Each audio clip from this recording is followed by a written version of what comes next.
Hello बच्चों, आज हम जो टॉपिक या जो चैप्टर पढ़ने जा रहे हैं वो है क्लास 12 फिजिक्स का, जिस चैप्टर का नाम है अल्टरनेटिंग करंट, जिसमें कि बहुत सा डाउट्स रहता है बच्चों को और जो कि एक वैसे इंटरेस्टिंग टॉपिक है, डेली लाइफ से रिलेटेड है अल्टरनेटिंग करंट। तो चलिए बात करते हैं होता क्या अल्टरनेटिंग करंट। जब जो इलेक्ट्रॉन्स होते हैं उसका मूवमेंट जो होता है कभी आगे होगा और वो मूवमेंट कभी ऐसे होगा या फिर अल्टरनेट वे में होगा ऐसे, तो ऐसी करंट हमेशा एसी होती है। और जब इलेक्ट्रॉन्स का मूवमेंट एक फिक्स्ड डायरेक्शन में स्ट्रेट होगा, यानी कि वो बैक नहीं होगा, डाउन नहीं होगा, तो ऐसा ही जो करंट होती है ये होती है डीसी। क्लियर है?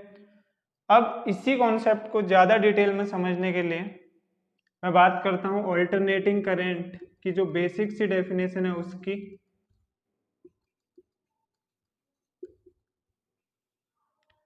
क्या होता है अल्टरनेटिंग करंट? ये होता है if the direction of current changes periodically but its magnitude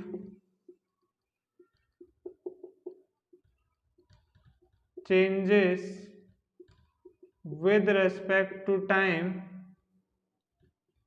then such current is known as alternating current। तो जब करंट की जो डायरेक्शन है, अंडरलाइन करते हैं, ये चेंज होगी पीरियोडिकली, पीरियड्स में, और इसका जो मैग्नीट्यूड होगा वो टाइम के रिस्पेक्ट में बदलेगा, तो ऐसी करंट क्या होगी? Alternating current. चलिए इसको एक फिगर से अच्छे से समझते हैं, ठीक है? तो before drawing a figure I will explain one thing. It means magnitude. So what is magnitude here? Magnitude means, we can say that magnitude means the value of current. Clear? So here we can say that if we are talking about magnitude in this definition, then we can clearly say that magnitude means we are talking about just value of current. Clear? तो चलिए इसके बाद हम इसका graph draw करते हैं और उसमें इसको क्लियरली समझते हैं कि है क्या ये। सपोज ये 0 है और ये जो है टाइम है, ये है टाइम के लिए, और ये जो लाइन बना रखी है मैंने, ये आपकी कौन सी लाइन है? हॉरिजॉन्टल। ये है वर्टिकल लाइन, ये मैंने बना रखी है करंट के लिए, ठीक है? वर्टिकली मीन्स किसको शो कर रहे हैं हम? करंट को। तो जो एसी का जो ग्राफ होता है कुछ ऐसा होता है कि यहाँ ओरिजिन से ऐसे का आएगा, फिर ऊपर जाएगा, ये हाफ साइकिल होगी, फिर ऐसे जाएगा, सिमिलरली नीचे भी उतना ही जाएगा, ऐसे। तो क्या लिख सकते हैं इसको? ये जो टॉप वाली वैल्यू होती है इसको बोला जाता है अल्टरनेटिंग करंट की पीक वैल्यू और मैक्सिमम वैल्यू और एम्पलीट्यूड ऑफ अल्टरनेटिंग करंट की। अल्टरनेटिंग करंट की पॉजिटिव डायरेक्शन में सबसे मैक्सिमम वैल्यू यहाँ पर होगी, जिसको कि हम डिनोट करते हैं आई नोट से। और ये क्या है हमारा ऊपर को, ये जो आई है क्या है? करंट की डायरेक्शन, जो कि यहाँ से शो हो रहा है। सिमिलरली ये जो है बिलो एक्स एक्सिस, ये जो पॉइंट है ये क्या होगा? नेगेटिव आई नोट होगा। और ये पीक वैल्यू कहाँ पर होगी? अपोजिट डायरेक्शन में। इसको हम बोलते हैं positive half cycle. Positive half cycle of alternating current, और इसको हम बोलते हैं negative half cycle of alternating current. अब ऐसा क्यों बोल रहे हैं, क्योंकि हमने अल्टरनेटिंग करंट को समझने के लिए क्या कंसीडर कर रहा है, हमने एक्स एक्सिस को टाइम सपोज करा है कि किस टाइम इंटरवल के साथ मूवमेंट हो रहा है इस करंट का, और वाई एक्सिस को हमने सपोज करा है करंट, कैसे मूव कर रही है करंट। ठीक है, धीरे धीरे अल्टरनेट वे में चल रही है, तो एकदम बहुत स्पीड से नहीं चलेगी, अल्टरनेटली धीरे धीरे मूव करेगी। तो अब क्या कर रहे हैं हम, देखो जब भी इसको मैंने क्या बोला, ये ऊपर वाली हमेशा पॉजिटिव हाफ साइकिल, नीचे वाली नेगेटिव, और ये जो टाइम इंटरवल होगा ये सपोज 0 है, तो ये इस टाइम इंटरवल को हम सपोज ले लेंगे t/2, और ये कंप्लीट टाइम जो है यहाँ पर हमारा क्या हो जाएगा t। ठीक है, तो क्या होता है इस कंडीशन में, जो करंट की इंस्टेंटेनियस वैल्यू होती है, instantaneous value of AC is, वो कैसे शो करते हैं हम, I = I0 sin ω/t। ठीक है, तो करंट की इंस्टेंटेनियस वैल्यू ये होती है I = I0 sin ω/t, जो कि ध्यान रखनी है। और यहाँ पर I0 का मीनिंग क्या हो गया, ये पीक वैल्यू ऑफ करंट को शो करेगा, ये अल्टरनेटिंग करंट की इंस्टेंटेनियस वैल्यू है। ठीक है, अल्टरनेटिंग करंट की कौन सी वैल्यू, इंस्टेंटेनियस वैल्यू। ठीक है, किसी मतलब अल्टरनेटिंग करंट को हम कैसे डिफाइन कर सकते हैं, इस इक्वेशन से हम बता सकते हैं। किसी एक मोमेंट पे हम अगर करंट डिफाइन करना चाह रहे हैं कि यहाँ से यहाँ कितना करंट फ्लो होगा, तो इस इक्वेशन से बताएंगे। यहाँ पर टी आपका टाइम हो गया, ओमेगा जो यहाँ पर होता है, ओमेगा मीन्स होता है यहाँ पर वेयर, ओमेगा जो होता है ये होता है एंगुलर फ्रीक्वेंसी, एंगुलर फ्रीक्वेंसी। ठीक है, एंगुलर फ्रीक्वेंसी की जो AC है वो एक फिक्स टाइम इंटरवल पर, फ्रीक्वेंसी मीन्स कह सकते हैं कि ये ऑक्सीलेशन हो रहे हैं, तो AC का जो ऑक्सीलेशन होता है वो जो होता है इंडिया के अकॉर्डिंग, जो अल्टरनेटिंग करंट का ऑक्सीलेशन है वो हम 50 हर्ट्ज लेते हैं, और यहाँ हम जो वोल्टेज लेते हैं हम मैक्सिमम कितनी होती है 220 वोल्ट, जबकि अदर कंट्रीज में देखें जैसे USA है तो वहाँ वोल्टेज क्या है 110 वोल्ट, जैसे यहाँ पर मैक्सिमम ये वोल्टेज होती है तो वहाँ इतनी होती है, और वहाँ पर ये जो आपकी फ्रिक्वेंसी है वहाँ कितनी होती है 60 हर्ट्ज। अब इसका मीनिंग क्या है, चलो ये हो गया आपका 50 हर्ट्ज है या फिर जो 60 हर्ट्ज है, इसका मीनिंग क्या हुआ, इसका मीन्स है कि जो ये अल्टरनेटिंग करंट की ये साइकिल बन रही है ना, हाफ साइकिल ये है, हाफ साइकिल ये है, ऐसे तो ऐसे ही जो अल्टरनेटिंग करंट है ना वो 50 टाइम्स रोटेशन करता होगा एक बार, कितनी बार करता होगा 50 टाइम रोटेट करता होगा, तो उसी को क्या बोलता जाता है फ्रीक्वेंसी। ठीक है, तो यहाँ पर एंगुलर फ्रीक्वेंसी होगी। I0 जैसे कि मैंने अभी बताया था ऊपर भी आपको, ये क्या होता है मैक्सिमम या बोलें पीक वैल्यू या बोल सकते हैं एम्पलीट्यूड ऑफ AC, और I क्या है यहाँ पर value of current at any instant t, किसी इंस्टेंट t पर, किसी टाइम t पर ये करंट की वैल्यू को शो करता है। तो पहले ध्यान से इतना नोट कर लीजिए, अच्छे से समझ लीजिए। चलिए, अगर आपसे पूछता है एग्जाम में कि करंट वर्सेस टाइम के बीच ग्राफ ड्रॉ कीजिए AC का, ठीक है, किसके लिए अल्टरनेटिंग करंट के लिए, तो आपने सिंपल सा जो अभी मैंने आपको ड्रॉ कराया था वो कर देना है इस टाइप से। ठीक है, एक सेकेंड, थोड़ा ऐसा कुछ, ठीक, जितना पॉजिटिव साइकिल में उतना ही नेगेटिव साइकिल में भी जाएगा। तो यहाँ पर 0 ये करंट है, ये इसकी पीक वैल्यू है, मैक्सिमम यहाँ पर है करंट पीक वैल्यू, और इधर इस नीचे इधर किस ये है नेगेटिव डायरेक्शन में इसकी पीक वैल्यू, जिसको कि हमने माइनस आई नॉट लिया था।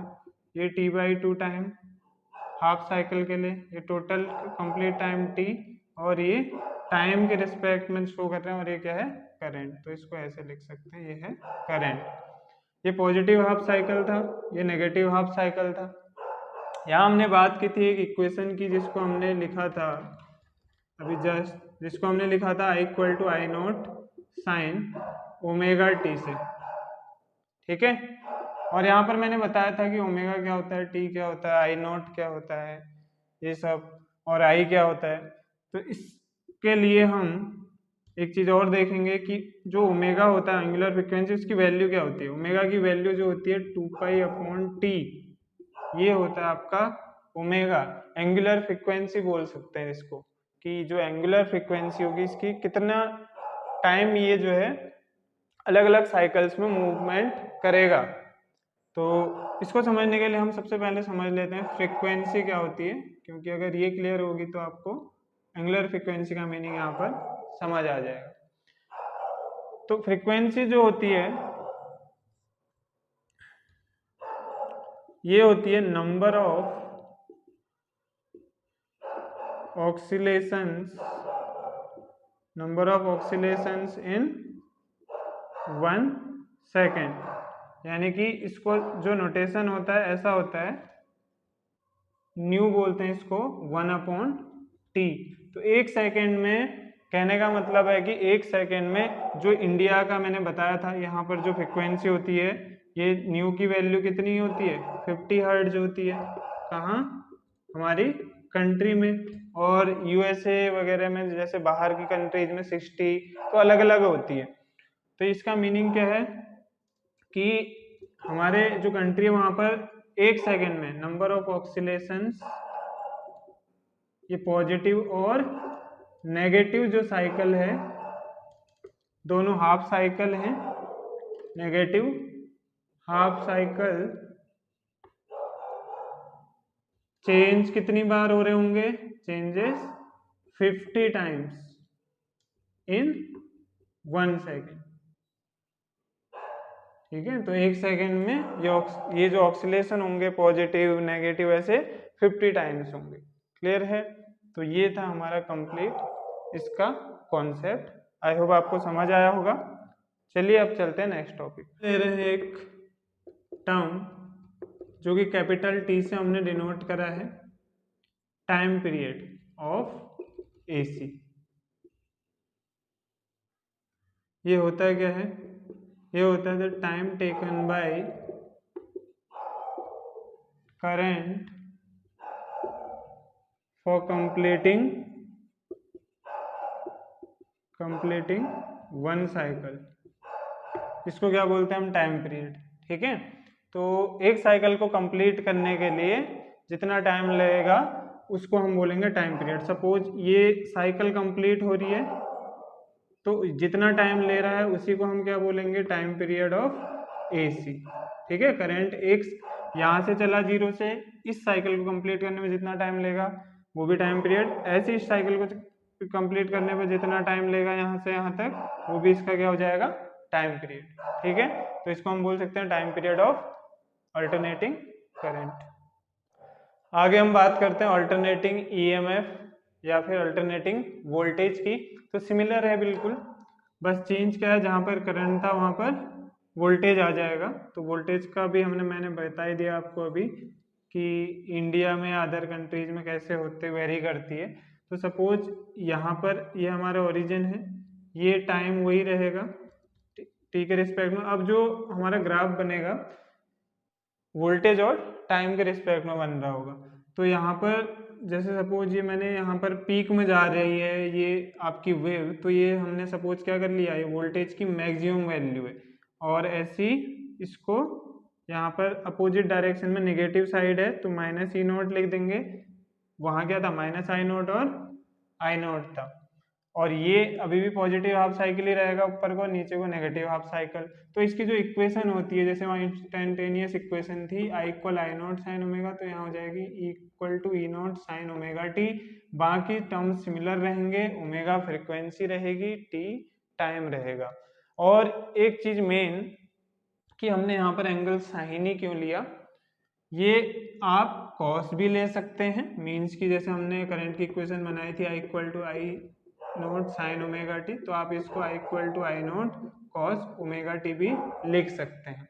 मैं इसको अपवर्ड ले रहा हूँ, फिर नीचे डाउनवर्ड ले रहा हूँ, तो आप I0 sin ओमेगा टी भी ले सकते हो और I0 cos ओमेगा टी भी ले सकते हैं, तो उससे ज़्यादा फर्क नहीं पड़ेगा। तो साइन क्या है यहाँ पर, एंगल का मेजरमेंट कि कितना एंगल ये मतलब रोटेट कर रहा है, ठीक है, रोटेशन में कितना एंगल ले रहा है। तो अगले हम बात करेंगे यहाँ पर ये जो E0 है, E0 मीन्स क्या हो जाएगा यहाँ पर, पीक वैल्यू ऑफ वोल्टेज, यानी कि वोल्टेज कितनी मैक्सिमम हो सकती है। बाकी ओमेगा वही रहेगा, एंगुलर फ्रीक्वेंसी, ठीक है, क्लियर। तो अगर डिफाइन करें कैसे करेंगे, ईएमएफ या एन ईएमएफ, ऐसा ईएमएफ या फिर voltage whose magnitude changes continuously but direction changes periodically, ठीक है, सिमिलर उसी की तरह है, बस वोल्टेज का डिफरेंस है इसमें और उसमें, ठीक है। तो वोल्टेज और करंट, जैसा कि अभी बताया था, 50 हर्ट्ज मैक्सिमम फ्रीक्वेंसी ली जाती है इंडिया में, और 220 वोल्ट क्या है यहाँ पर मैक्सिमम वोल्टेज, V और E, ठीक है। चलिए, तो नेक्स्ट है DC, जिसको कि बोलते हैं डायरेक्ट करंट। तो AC वैसे तो चैप्टर का नाम AC है आपका, अल्टरनेटिंग करंट है। DC की यहाँ इतनी ज़्यादा बात है नहीं, लेकिन आपको समझना जरूरी है कि होता क्या है। तो डायरेक्ट करंट ऐसा current, a current whose direction does not change with time through a load, किसी एक लोड के through, is known as DC। इसको क्या बोलते हैं, डायरेक्ट करंट। सपोज इस टाइप से हम फिगर बना सकते हैं, तो ये हो जाएगा हमारा DC, क्लियर है। तो ये टाइम के रिस्पेक्ट में क्या हो रहा है, चेंज नहीं हो रहा है, ठीक है। तो ये हमारे कौन सी हो जाएगी, डायरेक्ट करंट। अब इसके लिए कुछ टर्म्स की बात कर लेते हैं। सपोज यहाँ पर अगर 5 एम्पियर की करंट हमने इनिशियल दी थी, तो कंप्लीट करंट जो एंड तक रहेगी क्या रहेगी, 5 एम्पियर ही रहेगी। जबकि AC में क्या है, यहाँ पर करंट अगर 5 एम्पियर है तो आगे कम या ज्यादा होती है, ठीक है, तभी अल्टरनेट है। और मेन चीज ये ध्यान रखनी है कि जो इंडिया में जो करंट होती है,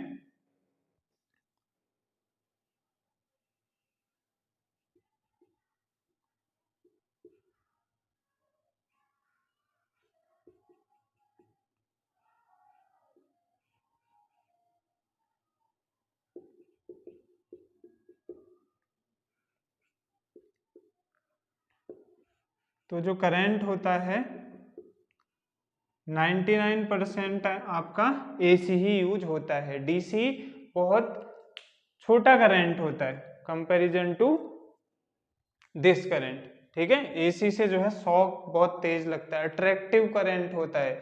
DC क्या होता है, रिपल्सिव होता है, रिपेल करता है, लेकिन AC क्या होता है, अट्रैक्ट करता है अपनी ओर, तो शॉक वगैरह बहुत तेज लगता है इससे। दूसरा, AC क्या होता है, AC का काम क्या है, सिटीज को कनेक्ट करता है आपस में, ठीक है। AC का क्या काम है, AC जो है बड़ी बड़ी सिटीज को कनेक्ट करता है आपस में, ये ऐसा करंट है जो बड़ी बड़ी सिटीज को कनेक्ट करता है। जैसे जितने भी एक सिटी से दूसरी सिटी में जो भी करंट जा रही है जो वायर्स के थ्रू, वो सब क्या है, अल्टरनेटिंग करंट। डायरेक्ट करंट नहीं है। डायरेक्ट करंट जो होता है छोटी चीजों में होता है, जैसे बैटरी वगैरह में है डायरेक्ट करंट, जैसे सेल वगैरह में है। तो ये क्या है, ये क्या है, इसमें डीसी है। जैसे आपकी घड़ी का सेल है, ये छोटी मोटी चीजें हैं, तो इन सब में क्या यूज होता है, डीसी। क्लियर है? चलिए नोट करिए।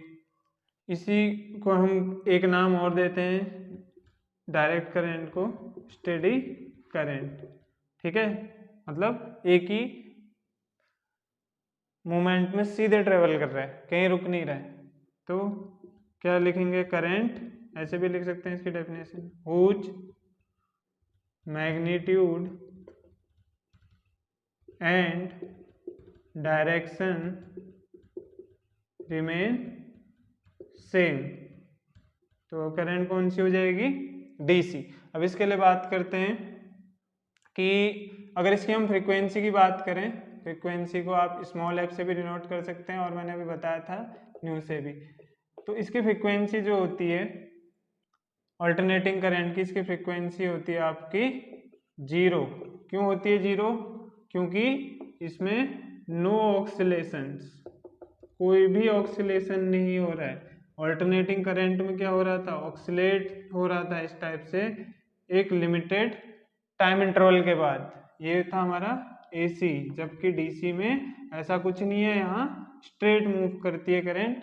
तो यहाँ पर नो ऑक्सिलेशंस, ऑक्सिलेशन है ही नहीं। यहाँ पर क्या है, आपके एक लिमिट ऑक्सिलेशंस हो रहे हैं, बट यहाँ पर नो ऑक्सिलेशन, कोई ऑक्सिलेशन नहीं हो रहा है, इसलिए यहाँ की फ्रीक्वेंसी 0। फ्रीक्वेंसी किस पे डिपेंड करती है, number of oscillation in 1 second. तो ऑक्सिलेशन ही नहीं हो रहे, तो फ्रीक्वेंसी 0। अगर फ्रीक्वेंसी 0 तो हमारे पास फॉर्मूला क्या है, फ्रीक्वेंसी का 1/t। तो यहाँ से अगर हम टाइम निकालें, फ्रीक्वेंसी की वैल्यू 0 है सपोज, यहाँ पर मैं 0 रख देता हूँ फ्रीक्वेंसी की जगह पहले। तो यहाँ से टाइम निकालें, इसको इधर, इसको अपॉन में ले जाएं, तो ये क्या आ जाएगा, t = 1/0। और ये क्या होता है, इन्फिनिटी। ठीक है, तो यहाँ पर टाइम क्या हो जाएगा, इन्फिनिटी। क्लियर है? कुछ पॉइंट्स और हैं एसी के बारे में। एसी जो होता है अल्टरनेटिंग करंट, वो जो है सस्ता होता है किससे, डायरेक्ट करंट के मुकाबले। ठीक है, इसको जनरेट करना भी आसान होता है।